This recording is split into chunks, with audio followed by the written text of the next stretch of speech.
So what else does the Bible say about the state of the dead? Because this, for me, is the point of separating and helping our viewers and ourselves to be ready for these last days when the devil then deceives us. What does the Bible say about the dead?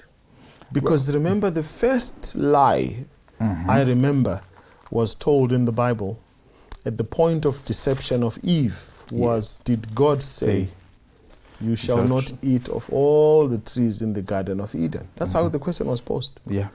And Eve said, no, we may eat of all, but not of that one. Yeah. And then the lie came in. No. Because she says, the day we eat of it, we shall surely die. It says, you shall not surely die. So the key word is surely. Yes. Death is death, but this one, he says, not surely. Yes. So he sets the trigger at that point and the basis for him coming later on to teach humanity that you death, die, but there's this afterlife, there's these other versions, there's all of these things that can take place. There are other avenues, and all of those things are tricks and traps that he uses to deceive us. Absolutely. So you've rightly given us the verse where all of this began. You shall not surely die. It continues all the way down to the book of Ecclesiastes. The dead know nothing. Yes. The wise man tells us that you and I are like vapor. The moment we go back into the ground, we cease to exist. Classical preachers of yesteryear would use a light bulb as an example. Yes. Right? I never understood it back then. I accepted it theoretically, but only recently now I got to see why the light bulb concept was used. So light is a combination of the bulb and energy. And the elements, yes. Yes. The elements plus the energy. Exactly. So remove the three parts, you have no light. And that's exactly what happens to you and me when we die. My existence, my being Kitso, is a combination of the spirit, combination of the dust. Yes. And the resulting is the soul. My personality, the soul. The living soul. Soul, yes. That's you are result. A soul right now. Speaking to you right now, I'm a living soul. So without the combination of those, there's no soul. There is no soul. Yeah. That's why the wise man says that should any one of these go in the grave, there's no living soul. Yes, it's just like vapor in the air. That's it. You cease to exist.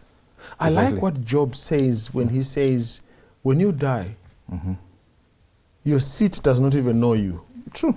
Yeah. Your children are elevated and you wouldn't even know. They are put down, you don't even know. Because you are dead. You've gone to what he calls the quiet or silent place. Yes. The Bible goes on to tell us that sooner or later, we don't know when, those people who have died will be resurrected. So, if there is going to be a resurrection from where? Yes. It cannot be from heaven. Because they're already there. They're already there. There's no point in them resurrecting. Right? Yes. So it must be from somewhere else. It can't be from, in quotes, hell, because they've been burnt by the everlasting fire, as what current theologians believe. Yeah. So where is the resurrection going to come from? It will come from where they were put to sleep, in the ground. Yes. Yes. Yes. So at the twinkling of an eye, at the sounding of the trumpet, 1 Corinthians 15 from verse 51. And again, Paul premises that the whole scripture about the resurrection and the transformation by saying we must not be ignorant there we go. about the state of the dead, those who die henceforth. Then he goes into an explanation right through until verse 54, 55 there about at the twinkling of an eye, those who are in the graves shall be resurrected unto life. And we who remained, I think I'm now quoting Thessalonians.